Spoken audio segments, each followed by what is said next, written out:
So welcome everyone. My name is Tina. I'm the Member Engagement Lead here at Tandem. And I would like to start by acknowledging the traditional owners of the lands on which we are meeting today, the Wurundjeri people of the Kulin Nation. And I offer my respect to the elders who work tirelessly to lead and educate. I also like to acknowledge the lived and living experience and the allies that we have with us in our room today. So welcome everyone. It's lovely to see so many of you on our screens this morning. A little bit of housekeeping before we start for those who've just joined us. Please feel free to have your camera on or off, whichever you are most comfortable with. If you need to and feel like you have your lunch there with you, please feel free to eat that while you are listening to our panel. We do understand that this is across a very important part of the day, which is lunchtime. So please feel free to nourish yourselves while you are listening in. We want this session to be interactive and for you to get as much information as you need out of it. So please feel free at any time to pop your questions into the chat, as we'll be keeping an eye on that. And our panel will come back to those questions at the very end. We've allowed plenty of time at the end for you to ask your questions, to pick the brains of our family carer lived experience expert panel. So please pop your questions in at any time through there. Any links that the team speak to today, we'll also be sharing that in the chat, and all resources will be sent out to you at the end via our email. So with no further ado, I will introduce Dua, who is our family care lived experience expert, who's going to define what lived experience is. Over to you, Dua.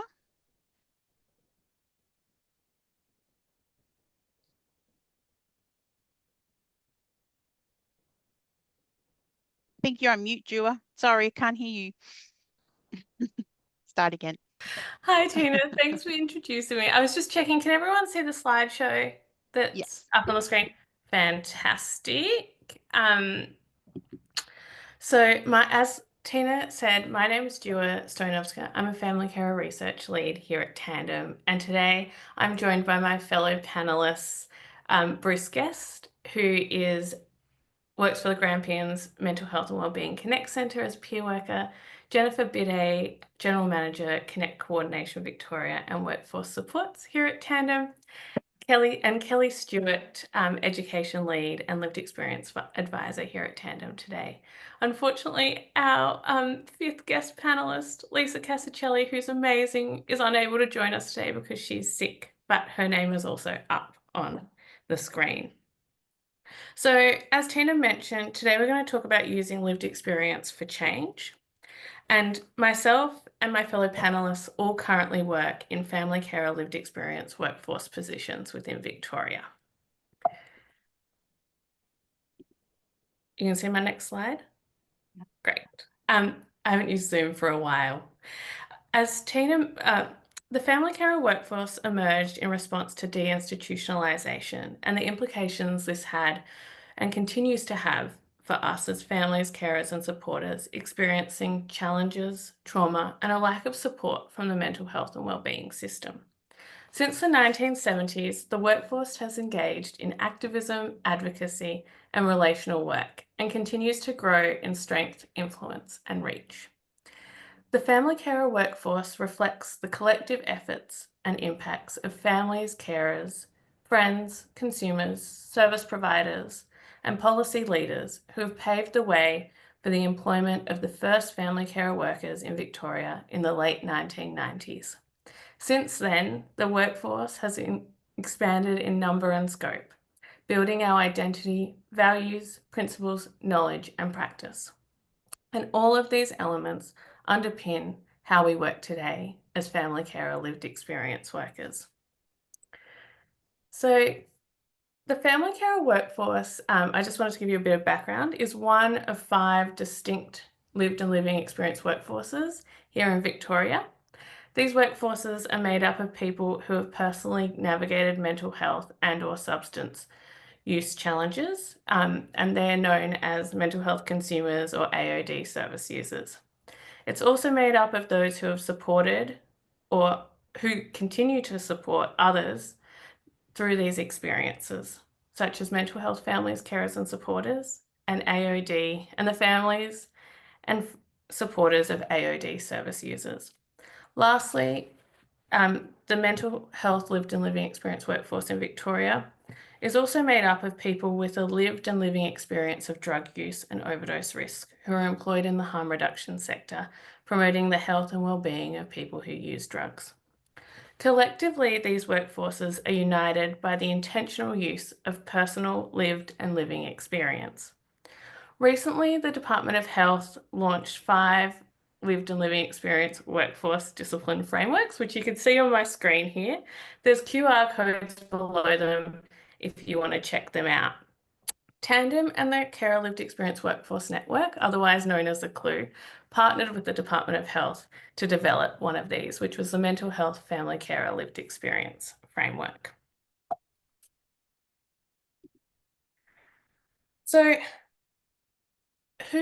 what makes you a family carer lived experience worker? In today's session, we'll all be talking about or speaking from a family carer lived experience workforce perspective. So for those of you who might not know, the family carer lived experience workforce provides support, connection, and a shared voice for community members who provide unpaid support to someone experiencing mental and emotional distress. Families, carers, and supporters are our core business. To be a part of the family carer workforce, a person must be employed in a family carer designated role. This means that lived experience as an unpaid family member, carer, or supporter is a key criteria for any advertised role within the family carer lived experience designated workforce, regardless of position type or setting. Family carer worker roles may provide direct support, such as peer support or advocacy, which Bruce will talk a bit about later on the panel, or indirectly through leadership, systems advocacy, education, and research, which our other panelists will also touch on.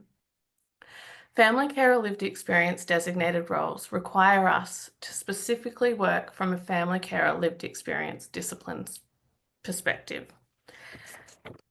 This discipline perspective is shaped by 2 sources of knowledge, our individual family carer knowledge and the collective disciplines knowledge.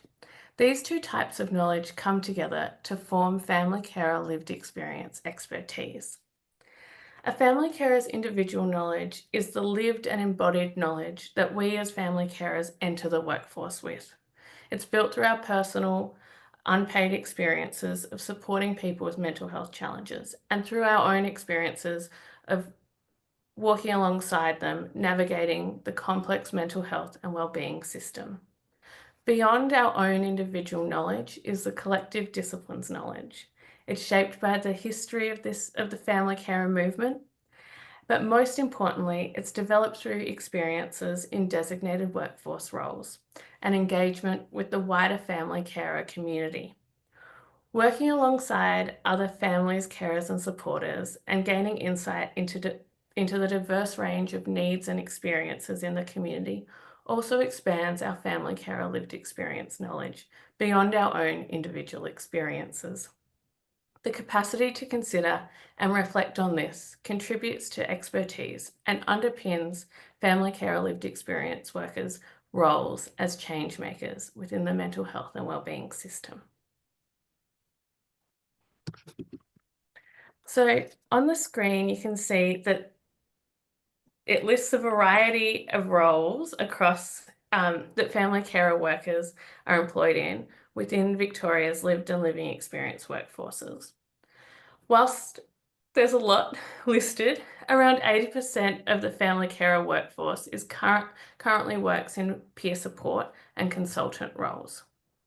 We're now going to move to the panel section of today, and myself and my fellow panelists who work across these areas are going to share a bit about how we came to be in the work that we do, how we draw on our lived experience in our roles, and what we love about using our lived experience for change. I'm going to pass over to Jen Bidet to begin. Thanks, Dua. Hi, everyone. So nice to see you today. Thank you for coming along. This career that I have in mental health as a lived experience worker is actually my second career. So I started, as a young, bright-eyed, bushy-tailed kind of person doing travel and tourism. So very, very different from mental health. but I found myself drawn to wanting to make a difference. And so I stopped working as a travel agent and started in mental health quite a while ago. But when I started in mental health, I didn't have a lived experience. It was only whilst I was working in mental health that the young person that I care for had their ups and downs and challenges and difficulties, and we as a family had to deal with that. And so I suppose acquired my lived experience whilst already working in mental health. Although I had always worked alongside people with lived experience in the different roles that I'd been in. I'd worked at Mind Australia, which is a community mental health organisation, and I'd also worked at the Mental Health Complaints Commissioner. Val, why isn't it working? So that was, but alongside people with lived experience, both people in consumer lived experience roles and also family carer lived experience roles. And then when I saw the role at Origin for the Family Peer Work Development Lead, which was creating a team of family peer workers working across Origin's Headspace centres, I thought, you know what, I've got my own family carer lived experience now, and I'd really like to work in lived experience, and this role seems amazing. So I took that role at Origin and recruited a team of 7 family peer workers. 6 of them were new to the role. 6 had never worked as a peer worker before. They had come from a whole range of backgrounds like retail. One worked as a teacher's aide, one worked in hospitality or community development. And so they all had their significant caring experiences as a family carer, but hadn't worked in mental health or hadn't worked as a peer worker before. But they were all amazing, bringing their lived experience and supporting those family carers and supporters that we had at the Origin Headspaces. So yeah, I think and their lived experiences were varied as well. So some of them had been supporting their sibling or their parent or their child or their partner. So they had a range of different lived experiences as well, drawn to the work because they just wanted to help other people out. Then when I came over to Tandem, so from that role I came over to Tandem in workforce reform and was using my lived experience in a different way. So I was on a lot of panels and advisory groups and working groups using my lived experience and speaking for other family carers and supporters that had been through challenges like myself to inform workforce changes as part of the reform. And now I find myself as working in the coordination of the Connect centres. So Tandem holds the coordination function for the mental health and wellbeing Connect centres, and I am really enjoying that. So how I use my lived experience now in my role is when I'm speaking to other carer workers, including my own team, understanding their needs and also the needs of family carers and supporters who come to see them. When I'm recruiting, so when I know the challenges and what it's like holding a job when you've got other stuff going on at home, and trying to find out ways that I can make that easier for people as well. And in the way I relate to people, I think we talk about being very relational in family care work, and so building and maintaining connections and it's relationships further than a work interaction, I think is what I'm trying to say.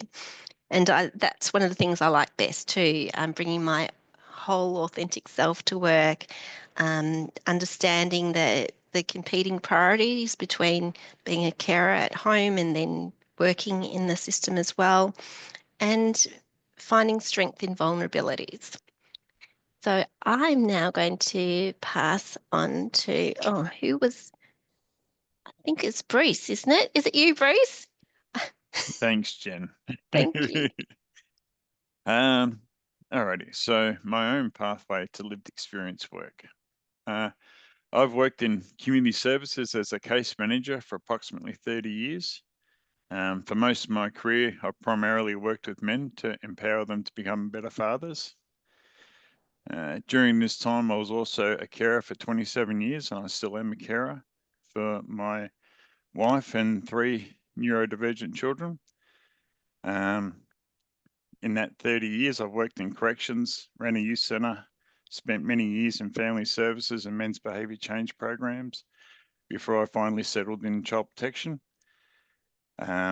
Last January, I was having a pretty bad day in child protection and I cracked it. So I thought I'd get on to Seek and find another job. And I happened to find the Connect Centre job. Applied for it that afternoon, had a position, had an interview a couple of days later, which was perfect. So I've kind of considered I've fallen into this position. And having since started it, I don't want to look backwards. How do I use my lived experience? So over that 30 years, I've gathered a lot of skills. So I tend to use a bit of a mashup of all those skills that I've learnt in previous jobs. So skills I've learned in interviewing skills, single session, information gathering, things like that. But the best lesson, I guess, has been learning to get comfortable in being uncomfortable. When people are emotional and they're upset or aggressive or whatever it is, just being comfortable in those very uncomfortable situations. That's probably the best skill I have. My own caring journey was very traumatic. I don't tend to discuss my own specific situation or incidents, but I'll allude to it. So for example, instead of saying I've experienced family violence, I'll ask about family members, how they're responding to whatever the family dynamic is, how they respond to the adult who's heightened, discuss how the kids are walking on eggshells, and how long after the tension's gone, the family's still heightened.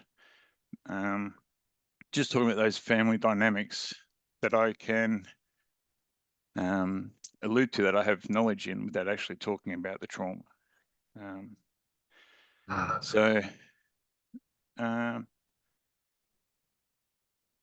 What else? IPS training actually has been the most beneficial in learning that skill. And what do I love about my work? I love the uncertainty that my position brings. It brings a degree of chaos that I don't know what's going to happen next or who's going to walk through the door, the situation they're experiencing or the help they're seeking. In my own home life, I like to have order and structure, but at work, I love chaos. I love helping men prioritising the care of their loved ones, helping men keep their families together while they progress through difficult situations. This resonates with me the most, and it's where I tend to use my own lived experience. I also love supporting carers through their own journey, especially as I've struggled through my own with minimal support. It's a wonderful thing that we're doing in our Connect centres, and I'm very pleased to be a part of it.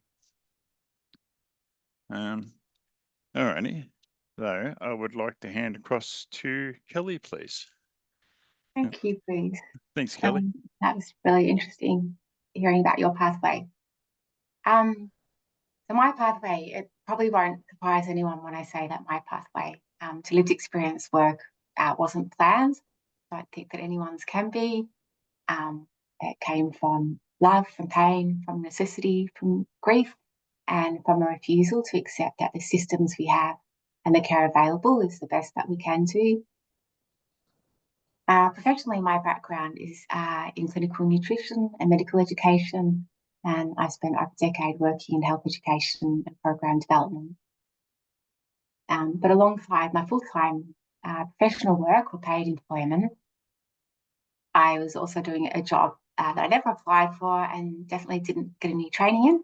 I was a carer, although like many people, I would never have identified with that term. I was a mum, like doing what mums do, everything possible to look after your child. So when my son was 17, just starting in year 12 and just before COVID hit, he became very, very unwell, developed a severe depression, and very rapidly, in his own words, developed a will to die. So he turned to drugs immediately as a means to end his life. So that was 6 years ago. And since then, our story has intersected not only with the mental health system, but also devastatingly with justice and housing as my son became homeless.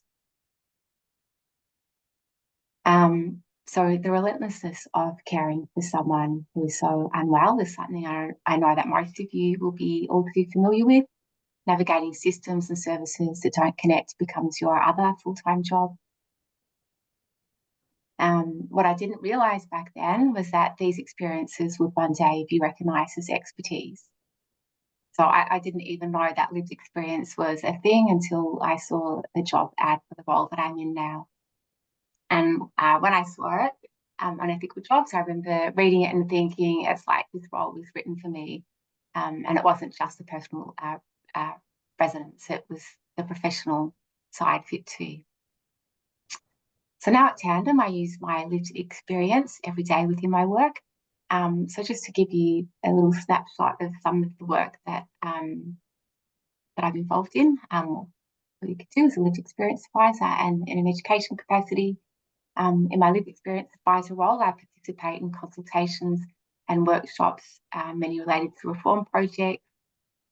The recent consultations I've been involved in are related to the design of crisis responses, related to recommendations 8, 9 and 10 of the Royal Commission. And considering, I think at one point, my son's having multiple admissions to ED each week, you know, I feel well equipped to participate in those consultations. I've been involved in some wonderful projects, such as being part of the core project team for the establishment of the Mental Health and Wellbeing Connect Centres, and involved in developing the induction module for the workforce of the centres.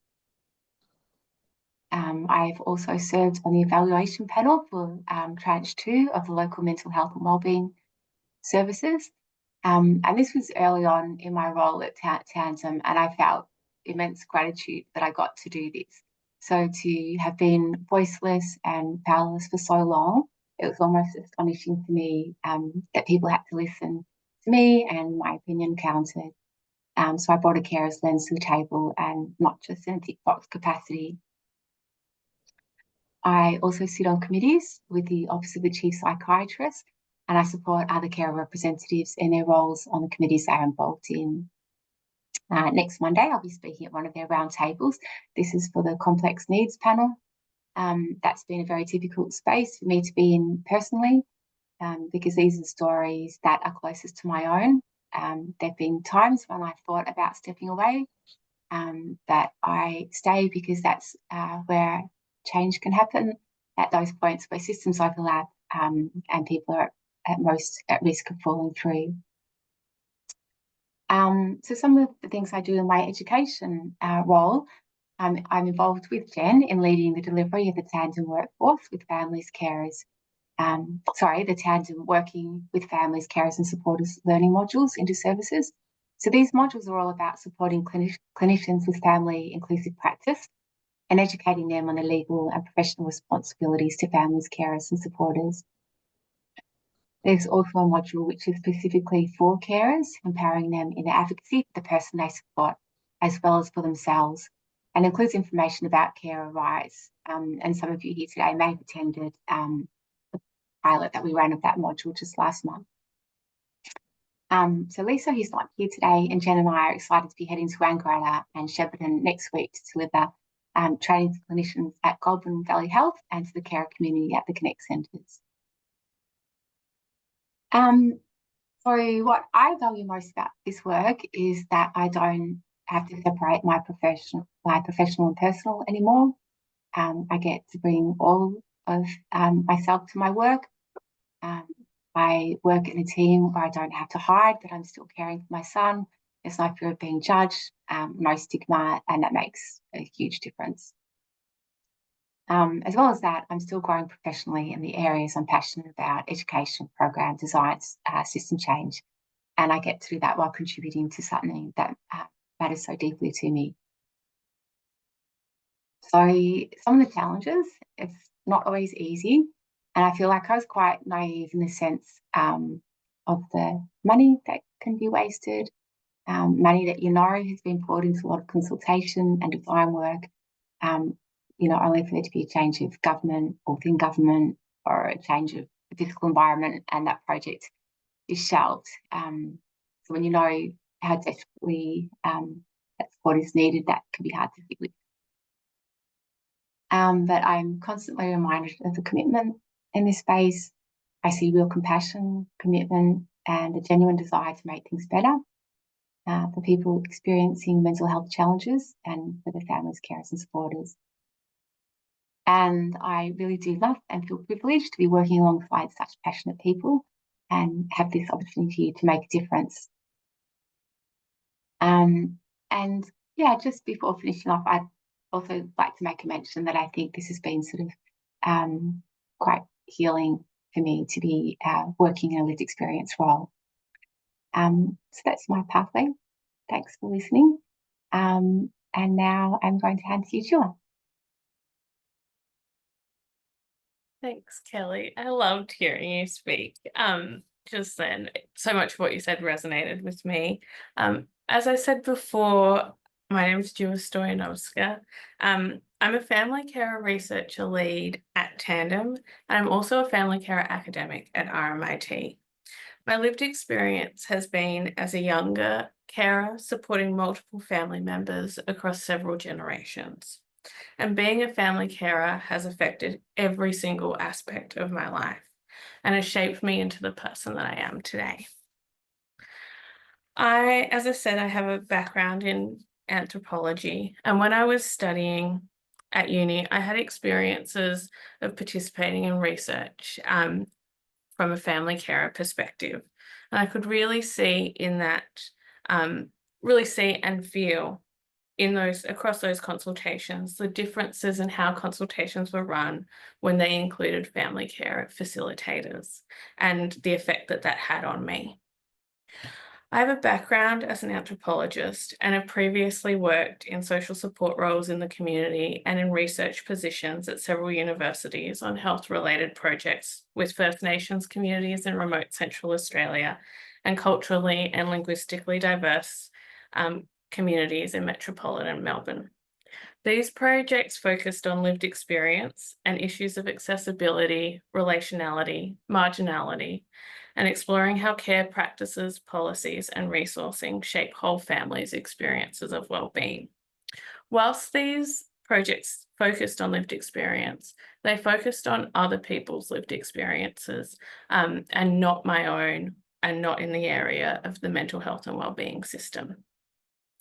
During my time working with First Nations communities in remote Central Australia, it really made me reflect and think about the power of lived experience and made me acutely aware of the fact that there were things that I would never be able to understand or comprehend because I didn't have the lived experience of being an Aboriginal person.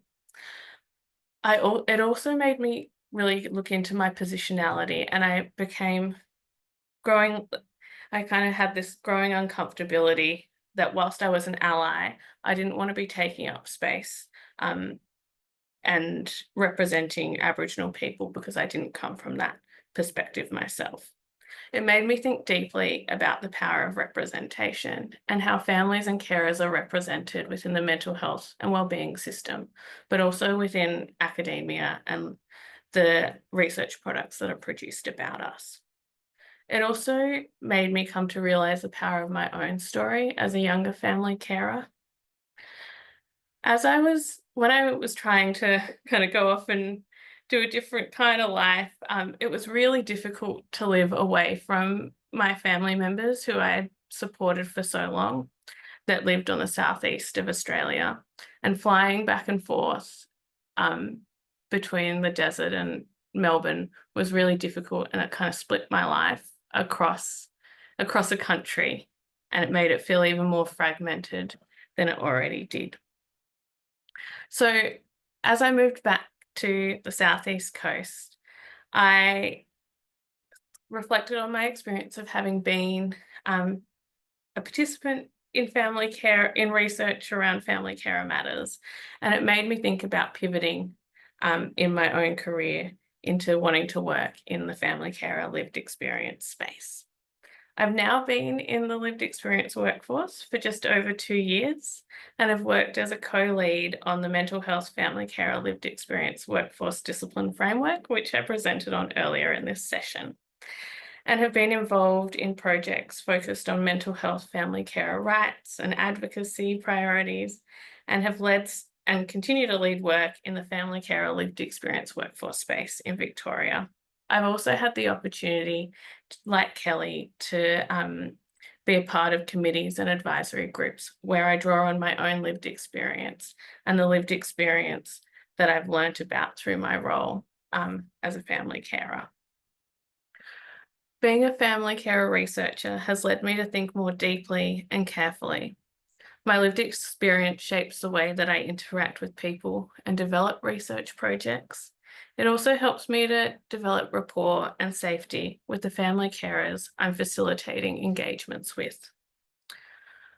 My lived experience makes me really conscious of the way families and carers are represented in research outputs and articles and frameworks, and it shapes the way in which I write and produce family carer research at Tandem. Like Kelly, working in a lived experience role means I no longer have to hide the fact that I'm a family carer and all the demands that come with that. And I'm so grateful that this work has enabled me to connect with others who have a shared experience. It really helps you not feel so alone, as so often family carers do, and especially younger family carers as well. As a family carer researcher, I love being able to connect and relate and partner with families and carers, and families and carers who share my own experience, but also families and carers with diverse perspectives. I love that we can put co-production at the centre of our research, and that we're working toward fostering a more grounded and systemic cultural change within the mental health and wellbeing system. It's really a privilege to work towards making the mental health and wellbeing system better and more responsive to families, carers and supporters and the consumers we support. And I really hope that the work that we do does change the system so others don't have to go through the same things that we have. That's the end of my little spiel. I'm going to pass over to Jen. I think you've got a question for someone, Jen. Maybe it's a question for me. It's a question to you. We thought that we would start the questions off by asking questions between each other first, and hopefully that'll get your minds thinking about what questions you might want to ask. So Dua, you talked a bit about your experience in participation before you entered the workforce, and I'm just wondering how there might be people here online today that are interested in getting involved, but maybe not ready or wanting to see it as a step towards working in the lived experience workforce. Can you tell us a little bit about that, please? Yeah, sure, Jen. Great question. So one of the stepping stones that I used to kind of transition into the family carer workforce was participating in family carer research or research about family carer issues. I did this both through Tandem's participation register, but also through other registers and advisory committees as well. I would really encourage people to sign up to Tandem's participation register. I think the link's going to be put in the chat by someone, hopefully. It provides you with the opportunity to connect with other families and carers. They've created a community of practice space where you can learn about how you share your story as well. And it really gives you an opportunity to draw on your lived experience and contribute to projects and systemic reform. One of the things that I've found really useful in being a part of that is I've gotten to learn from all the other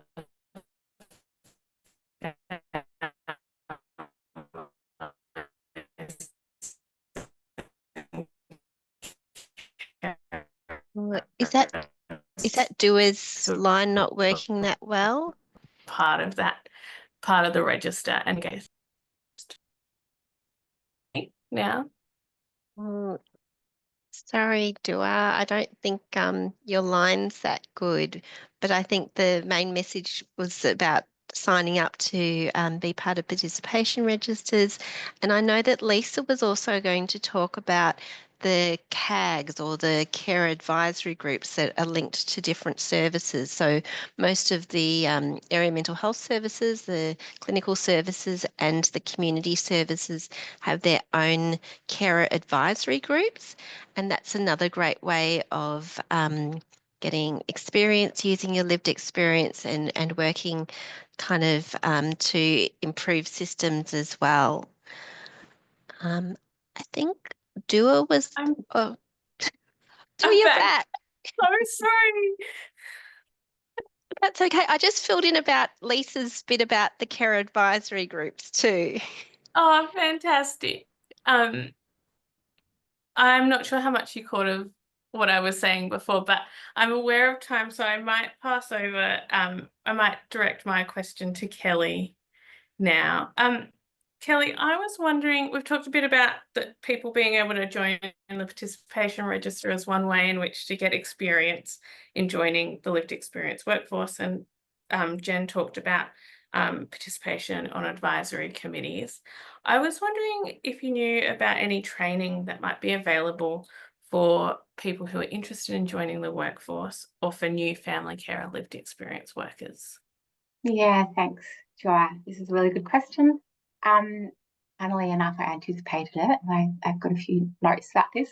So once you're employed in a care lived experience role, it's really important that your employer supports you to undertake training that will build your skills, confidence, and understanding of the role. Some of this training can be quite costly, but it should be treated as paid professional development, not something that you're expected to fund yourself. So this kind of investment is important not just for you, but for the strength and sustainability of the lived experience workforce more broadly. There are quite a few training options available, and we will be including links to all of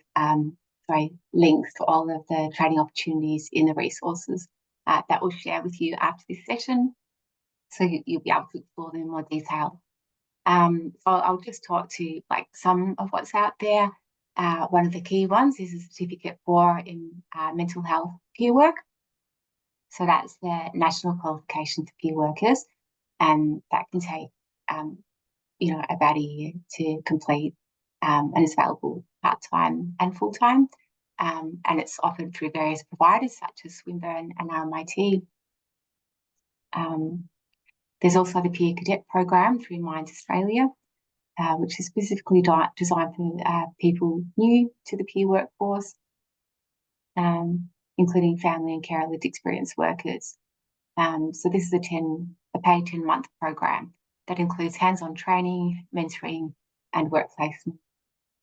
Another option is Foundations of Peer Work, which is offered by Mental Health Victoria. And this all also provides really good introduction to peer work if you're just starting out. For carer-specific training, there's a Caring With program from the Centre of Mental Health Learning. And I'm not sure exactly how this will be working, but a lot of this training that CMHL, the Centre of Mental Health Learning, offer will be migrated across to the Victorian Collaborative Centre after June. If you're interested in facilitation, there's a few excellent options. Shark, who are the Self-Help Addiction Resource Centre, offer peer facilitating, and FATME, in partnership with the Delivery Centre, run peer support facilitator training. Bouverie also offers a single session framework training specifically tailored for family care and lived experience workforce. One that Bruce mentioned before was also from Shark, intentional peer support training.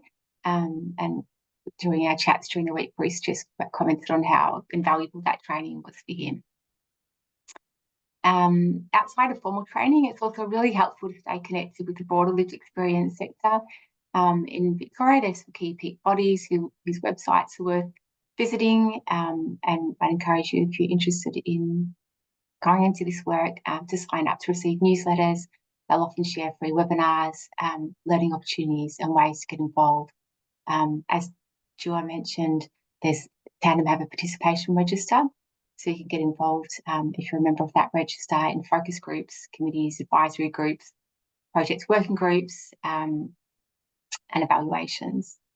And Tandem provide induction training and ongoing support to help you grow your skills in advocacy for system reform. DARC also have a participation register. So that includes people's lived experience of alcohol and other drug challenges, including their family members.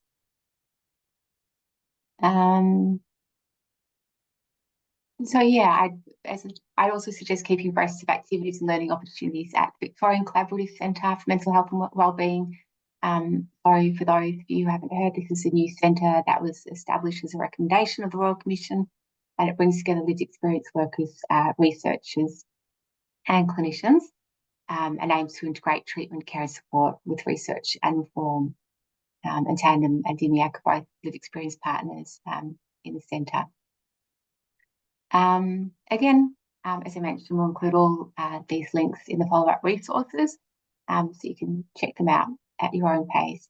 But I guess the key takeaway is that once you're in a lived experience role, there's a lot of support and training available, and you should be backed by your employer to access it. Okay, so now I have a question for Bruce. Bruce, what support do you receive from your organisation as a lived experience worker? Thanks, Kelly.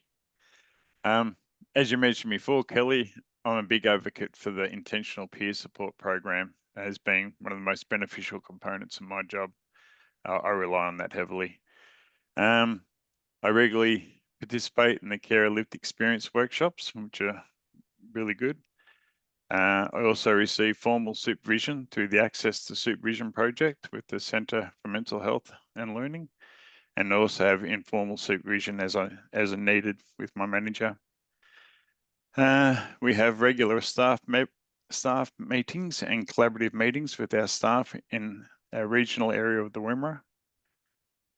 I also participate in the community practice sessions, and there are always opportunities for local service collaboration for training and workshops here in Ballarat. So we're really lucky to liaise with other services. And ultimately, I enjoy a really supportive workplace with a fantastic team. So that's the supports that I receive.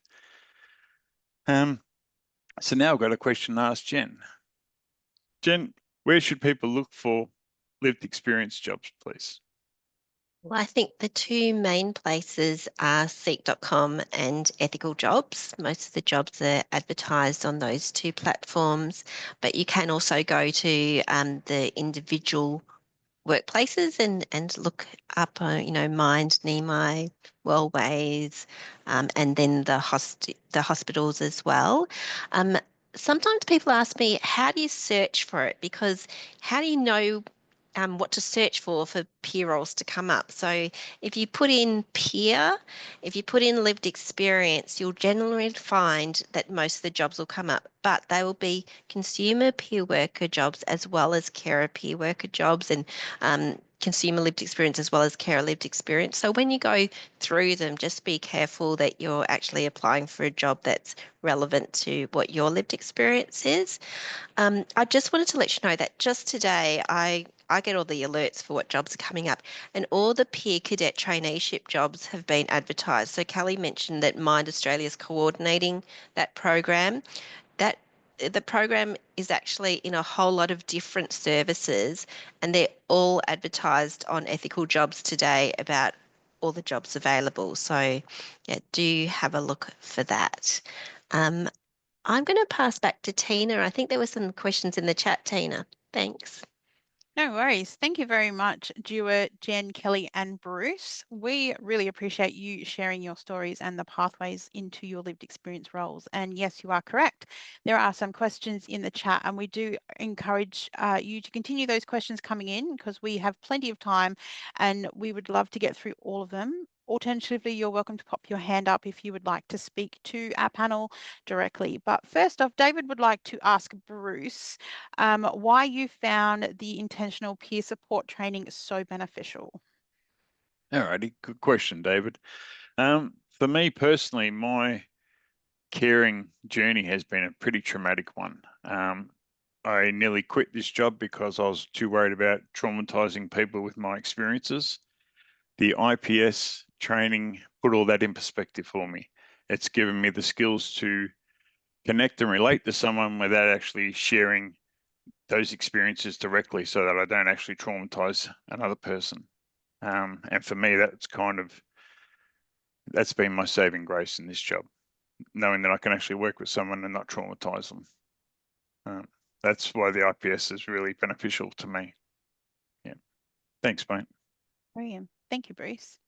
Dion, you have your hand up. We'll go to you directly. Oh, thank you very much. So I'd like to ask a question because I'm looking for advice around training because I found that because of a change in dynamics of my caring responsibilities, I'm in a situation for the first time in a decade that I can actually do what I would call normal hours of work, and would be keen to get into Clue. When I look at training, and I know Christine probably wants to talk this as well, training and lived experience almost seem counterintuitive to me.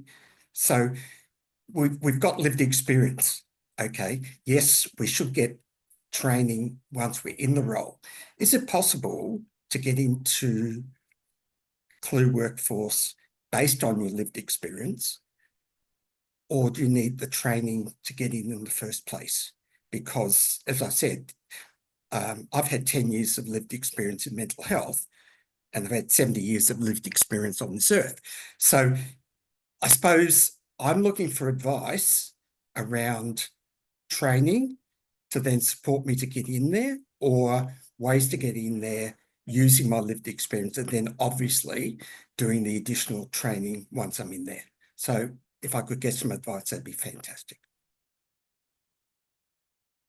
I might start off answering that, Dion, and thanks so much for your question. Thank you. And then perhaps throw to Jen. She's the expert in workforce and very involved with Clue. So, is it peer work that you're looking to get into? Yes. Yeah. So, I didn't have any training beforehand, not in this type of work, but I don't do peer work. It's, it's in an advisory role in an education capacity. So I think, yeah, then I might just throw to Jen now because she's going to be able to answer that question a lot better than I can. Thanks, Kelly. And I don't have a Cert 4 in peer work either, although I have done some peer work and I've supervised peer workers. But Dion, thanks for your question. There are some organisations who do ask you to have a Cert 4 in peer work or a Cert 4 in mental health prior, but there are a lot of organisations that don't. And so sometimes if you've got some experience like being on a participation register or on an advisory group or volunteer work, that's always looked favourably as well. And whatever other prior experience you've had, if you've been in customer service, people kind of facing roles, those skills are really valued in any kind of, direct support kind of role. So I wouldn't say that if you want to get in, you need to go out there and get a Cert 4 in mental health peer work, because that's not always the case. And I think that it is recognised that family carers in particular come with a whole range of skills, in navigating systemic things, in being able to do multiple things at once, with resilience that you bring to a lived experience role. But having said that, there are some organisations that say we want somebody with a Cert 4 in peer work. That's fine. Thanks, Jen. Look, my background is human resources, and I've done a number of workshops on participation register, so I'll leverage off that. But I'll start the training anyway because it's supplementary to that. So even if I can demonstrate that I'm committed to doing the training, that might assist. But thanks for your answer. Cheers. Dewey, did you have something you wanted to add to that? I was just going to say, I think that Christina and Dion's questions are really important. I thank you so much, Jen, for your response to them. I was also just going to add that at Tandem, one of the projects that Jen and the workforce team have been working on has been the position a family care lived experience workforce position descriptions. And as part of that project, there's also guidelines that we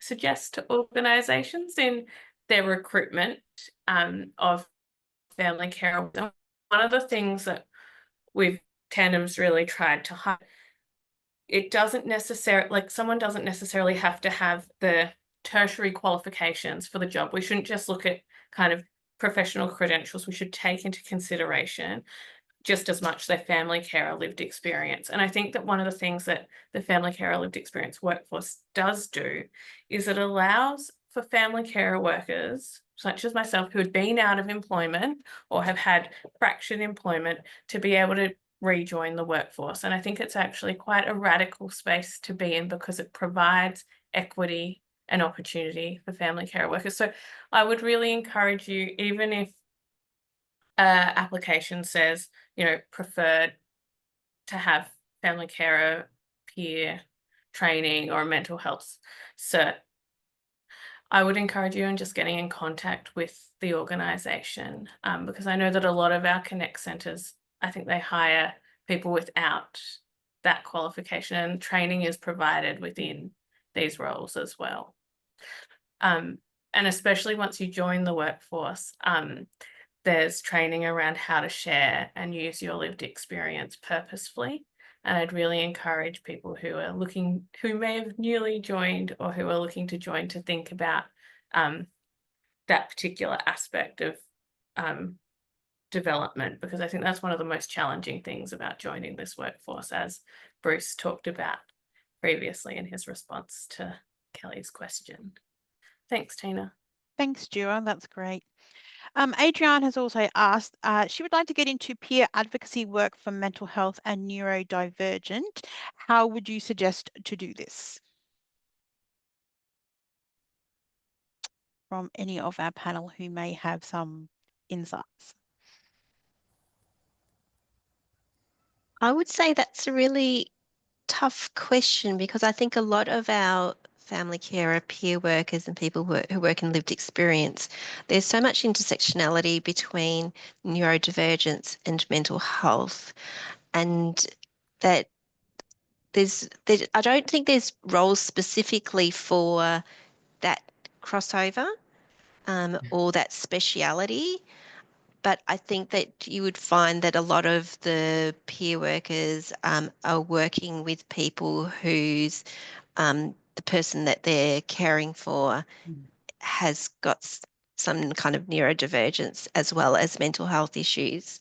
I don't know if anyone else has anything to add to that. The reason for that question is because I actually look after my daughter, who is neurodivergent, spent many years in crisis, nearly lost her so many times due to this, and the lack of support I've had the whole time through, and the lack of advocacy. Like, I'm forever being bombarded, with adverts and things for drug and alcohol addiction.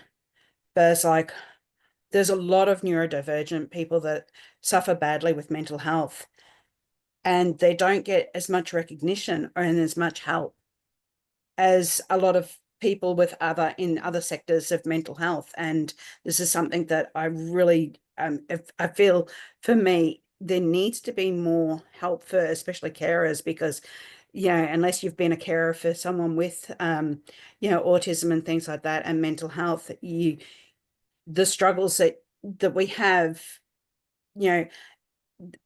are a lot different in some ways to drug and alcohol, but there isn't as much out there for resources and things like that. And it's something I continually advocate for, and I don't know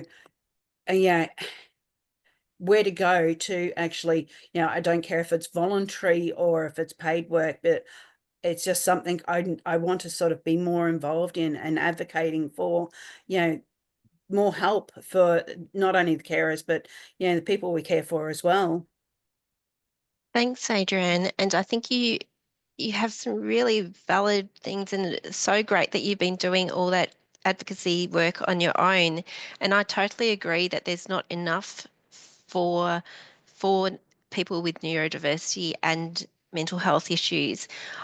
I think that the mental health world is changing so quickly, and things are happening that, you know, we don't even know what's going on at the moment. So it would be good for us to go away and see if there's anything that's happening, but also to see what we could do as a peak at Tandem for that particular group of people and group of carers, to see if there's anything that we can do ourselves. So I can see that Dua and Wendy have their hands up though, so hopefully they can add something to this conversation. Yes, I'm very happy to see you pop up, Wendy. I think we should go to you for this one. Okay, Adrienne, what I want to say to that is that it is a very common theme. So I'm Wendy Isaac from Tandem Support and Referral Line. That's the 1-800 number across the state.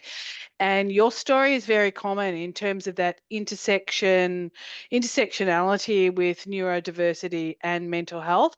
And there is a real challenge from services to say, oh, is that a disability or is that mental health? What I would say around advocacy, I would really encourage you to talk about that with your local Connect Centre.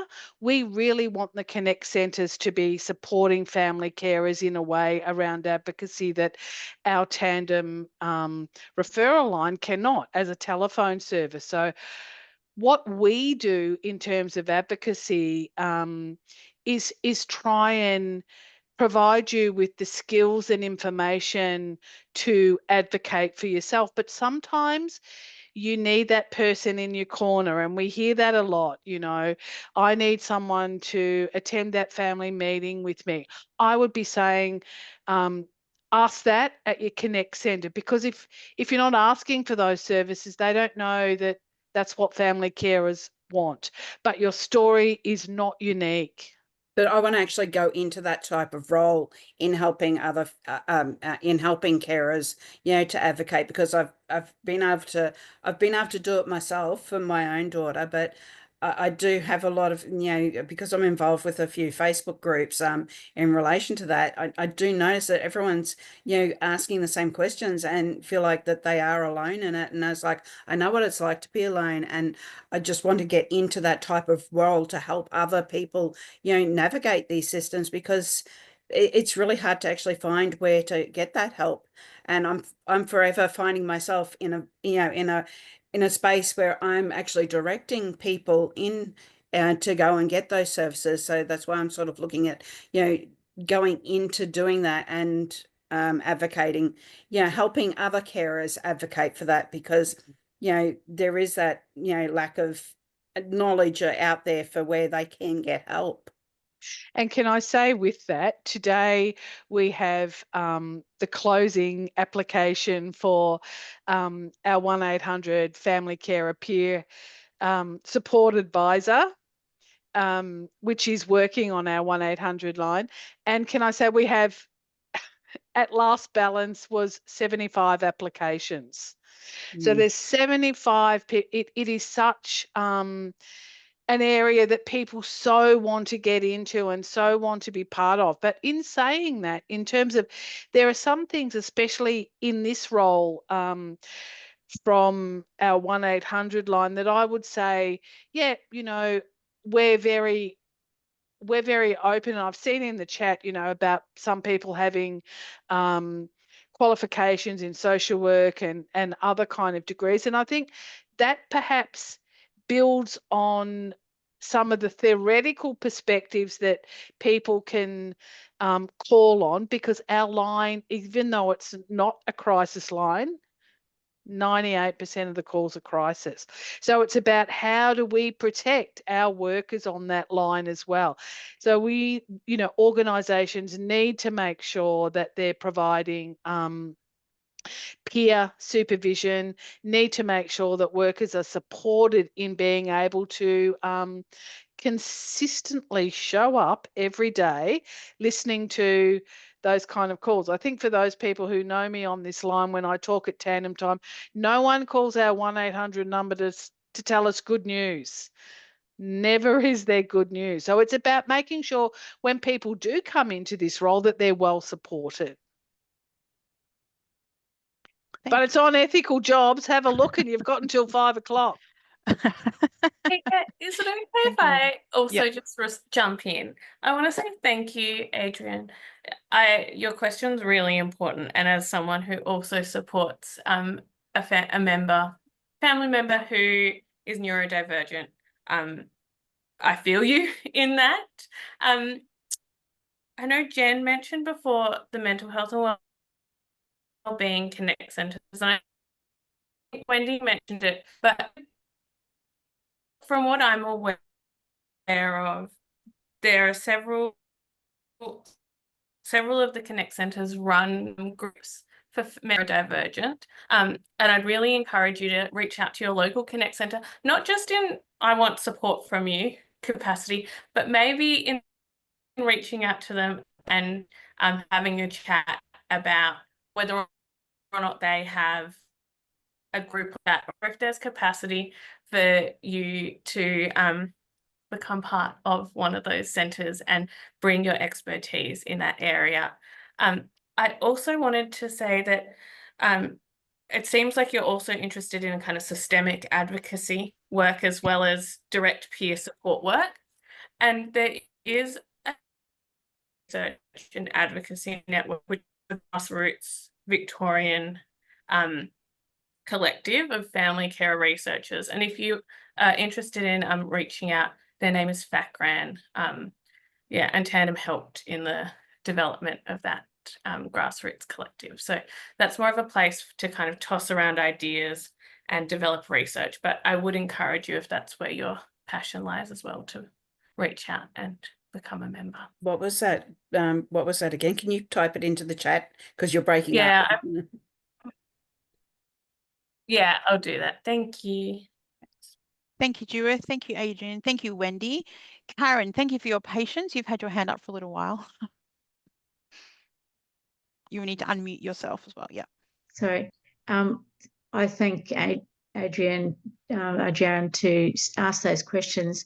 I've had a similar experience, and it's nice to be able, be nice to be able to use what I've learnt in the last 9 years to lead others to have their children's ASD recognised, because that was one of the biggest hurdles that we have through the journey, was just to have it recognised, because how she presents is different to someone who's neurotypical.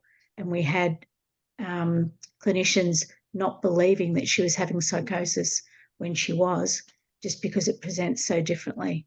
So yeah, it is really good to be able to help other people who are at the start of that. This is how I got it recognised, because it certainly wasn't easy. That was one of the biggest challenges that we faced. Once we had that recognised, things have got a lot better. She's doing so much better now. That's fantastic. Thanks. Thank you, Karen, for sharing that. Thank you. Dua, you still have your hand up. Do you have something else, or you just have left it up? No, it doesn't lower like Teams. Oh, that's fine. Jen, yes, I just saw your hand go up. I just wanted to say that we actually have a lot of other people in the family carer workforce online today with us. So if you would like to respond to any of the questions or add in your, your thoughts and experiences, please feel free to do that too. Thank you. Absolutely. And thank you to everyone who's been responding to questions in the chat. That's been fantastic while we've been speaking. We do have a couple of other questions here. Jen, I guess I'll ask this one with you. What strengths or qualities do you think are important in this work? Oh, probably the ones that you would expect, people that are compassionate, that are patient, that are willing to be vulnerable and to share, Yeah, probably they're the main kind of things. You know, people with heart, I would say. Fantastic. Yeah, absolutely true. Kelly, did you have anything you wanted to add to that one? Yeah, I'd like to add a couple more. I think like perseverance. Yeah, it can take a lot of perseverance. And then also a sense of humor. Like that's really important. Yeah. Yeah, that's brilliant. Yeah, absolutely. Bruce, can I ask you, how do you take care of your own well-being whilst you are working in this space? Because I can imagine there would be a lot on some days. The best lesson to learn is at 5 o'clock to walk away and leave the job at work. That half an hour transition between work and home is where I change hats and get into parent mode, and I just leave work at work. You really got to get your work-life balance right, especially in this lived experience position. And do you have a routine or certain things that you do to be able to disconnect? Because I can imagine some days it would be very difficult just to shut the door on those things that have happened just before you walk out. For me, that part of defragging the day is cooking tea. That's just that process of getting back into home mode, cooking tea for the family. That's how I unpack my day. Yeah. Yeah. Very therapeutic, stirring the pot, so to speak. Pretty much. Yeah, perfect. Kelly, can I ask you, what would you say to someone who's unsure if their experience is enough to contribute? And we've had quite a few questions in the chat about this, about accessing those roles without the tertiary education or without the training. So what would you say to someone who's feeling like they may not be enough, or that seems too unachievable? Okay, I'd say back yourself and go for it. And when I applied for a role at Tandem, I was new, so I've been here just over 2.5 years, and I was completely new to the mental health, well, new to working in the mental health sector in a professional capacity, and it was a really steep learning curve. I don't work from a peer perspective, but I had to learn how to work. Lived experience is a discipline, and there was a lot that I had to learn there. So just, it takes a lot of passion to do this work. And I think, if you've got the passion and you've got the lived experience, then back yourself and go for it. As I mentioned earlier, your workplace should support you to develop skills, and you've got the expertise. Brilliant, thank you. Jen, you have your hand up. You'd like something to Yeah, contribute? I would like to contribute to that, Tina, because I originally didn't think that my lived experience was enough. So the young person that I support hasn't ever been admitted into hospital before, had been in primary services, GP psychologists, and I thought that my lived experience wasn't serious enough to have a job in, as a lived experience worker. So I still think there are some areas that I can't work in. So, for example, when I was at the Mental Health Complaints Commissioner, I wouldn't have been able to work there because they needed people who had experience in, restrictive practices to be able to work in that kind of area. And some of the hospitals would need somebody that has had hospital experience as well. But I think my family carer lived experience and what we've been through as a family and the way that we've had to manage and support our young person is relevant still for to be in this role and for a lot of other roles as well. But I think if there are people out there who don't think that they've had the intersections with the service systems, that whole experience of being a family carer is enough. Fantastic. Thank you, Jen. That's very valuable. I think I've got one last question. Unless anyone has something else they want to have, just pop it in the chat, or you're welcome to pop your hand up. For you, Dua, what helps lived experience roles being taken seriously in system and policy work?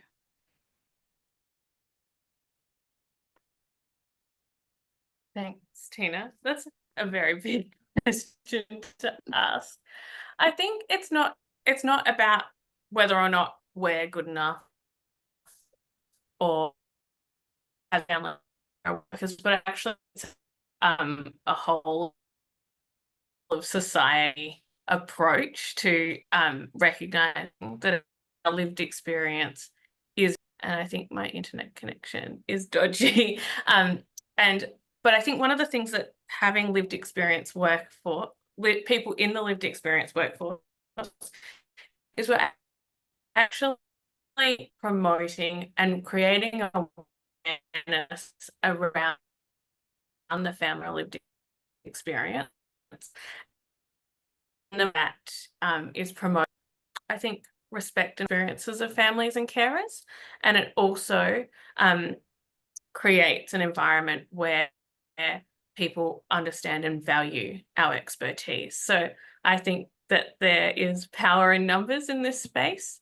And I also think that allyship is very important in creating a safe space for us to be able to do our work as lived experience workers.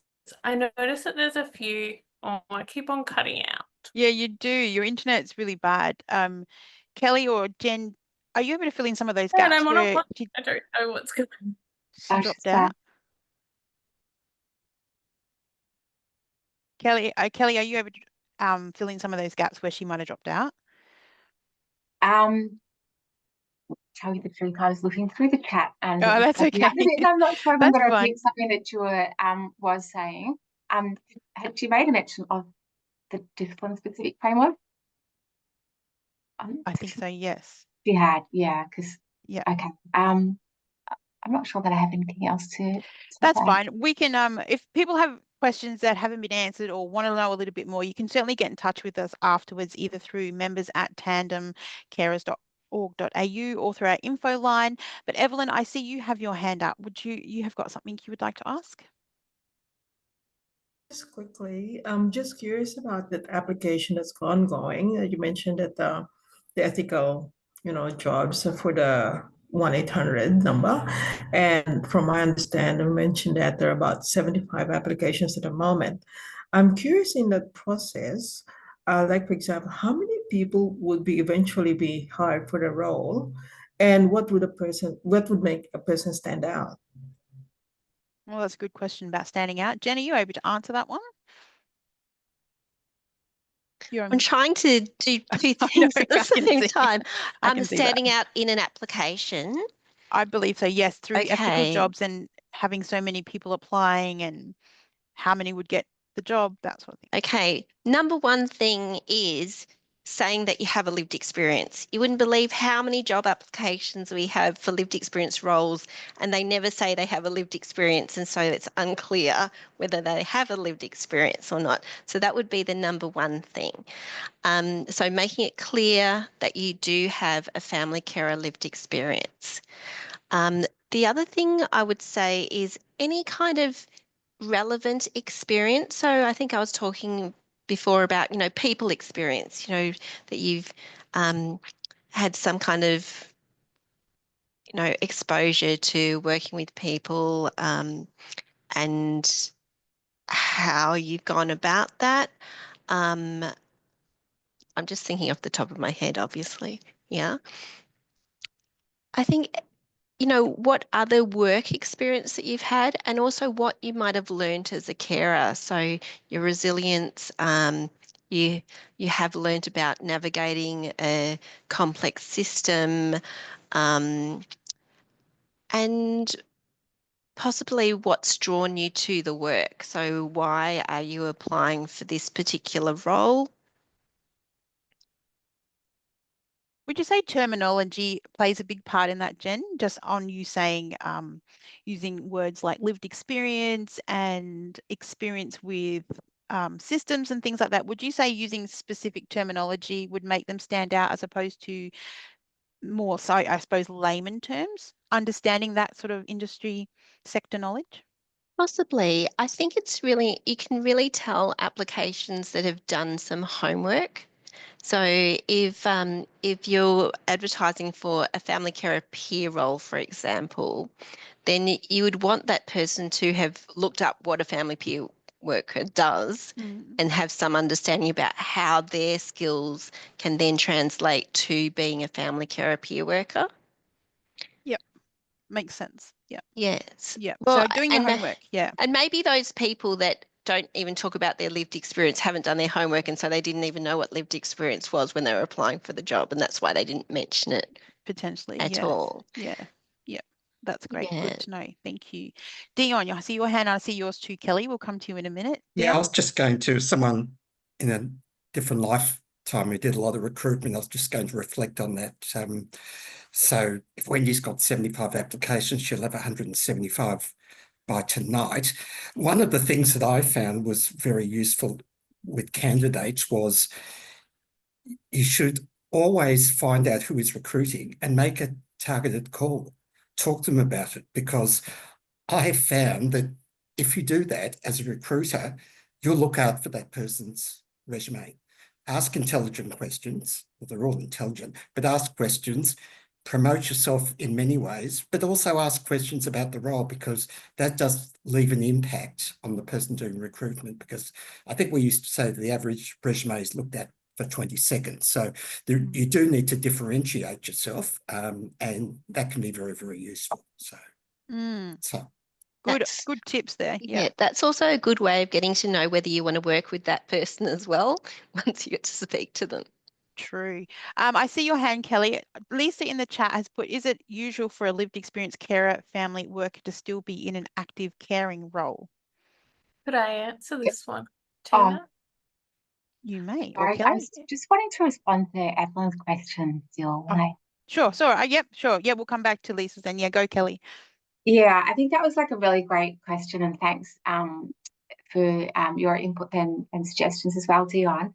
I remember when I applied for the role at Tandem, it was a lived experience role, but I thought, how much? Okay, so I need to say that I've got lived experience. How much is enough? How much is too much? If I say too much, does that mean like I can't be considered for the role, because like how is this person going to be able to manage that role? And maybe that ties into someone's question in the chat with Lisa's about being an active carer still. Yeah. Yeah. So I'm definitely an active carer, and at sort of that crisis point for extended periods of time, and including right now. So yeah, anyway, with Evelyn's question, I think also to stand out, and you mentioned terminology, Tina, I think to actually list and name the services that you've accessed, and to show your knowledge, demonstrate your knowledge. So sometimes, so you might not need to, you won't need to go into your whole lived experience story, but just by sort of demonstrating knowledge of the system, sort of listing some of the challenges that you know are out there that families, care and supporters face. That will go a long way to showing your knowledge.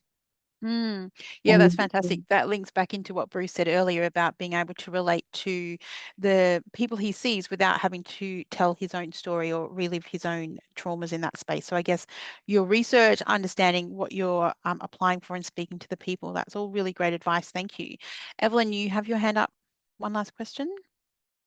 One last question. Thank you, Kelly and Dion, for sharing, and Tina as well. But it's very insightful.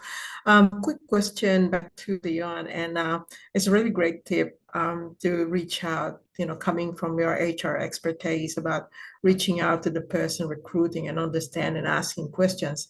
My question is, what questions to ask would be valuable? Yeah, I would give the right impression. Sorry. Did you want me to answer that? Yeah, it would be good. Yeah, okay. So if you look at a job advertisement, there'll always be 3 or 4 key requirements in the role, and always look at the position description. So if you keep it to the 3 or 4 key requirements that are in the role, whether they're technical or they're behavioural. Behaviour is very important as well, because when you have an interview, they'll be behavioural based. Focus on those 3 or 4 and link your experience to the 3 or 4 key requirements that are in the ad. And also, when you write your letter, which shouldn't be more than 2 pages, make it a targeted letter. So pick the 3 or 4 key requirements in the role, link your experience to those, and then when you ring the contact, which it hasn't always worked for me, talk about those things. In other words, link what you've done to what they're looking for. And that way they will decide and you'll decide if, you know, there's synergy between what you've done and what they're looking for. So that'd be the way I would approach it, because otherwise you'll just get lost in a mass of paper. So put yourself out there. Good luck. Thank you, Dion. That's great. I really appreciate you sharing your HR background. I think we can all learn from that. Thank you.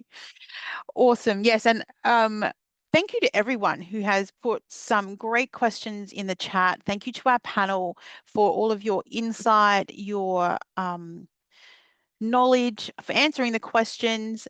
Before we wrap up, does anyone have anything else they would like to ask of our panel before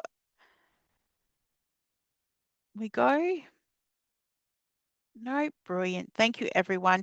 If you can scroll back through the chat a little bit, we have popped a link in there for the survey for today's session, and we would love your feedback, because your feedback helps us to improve on future Tandem Times, but also helps us to deliver meaningful topics for you. So if you could take a moment just to fill in that short survey, it should only take a couple of minutes at most. We would greatly appreciate that. That would be fabulous. And thank you, Jen, Kelly and Bruce. We appreciate you sharing your stories today, your insight and your journeys and pathways into your lived experience roles. I know I've learned a lot, and I'm sure that our members online here with us today have taken a lot from it, looking at the chat and the questions that were asked. So thank you all very, very much. Do any of you have anything you'd like to say just to wrap up before we bid farewell? No, thank you very much. Thank you. You did a great job, Bruce. Fabulous. I'd just like to say thanks. It's been great, Christina, and thanks everyone for being here. Brilliant. Thank you, everyone. We appreciate it. We are gifting you 6 minutes back in your day. So go and enjoy some sunshine before you have to get back. Thank you very much, everyone. Our members meeting is coming up on 5th of June. We are going out to Mildura. So if you can join us online, or if you're in that area, please come and join us in person. But until next time, have a great afternoon, everyone.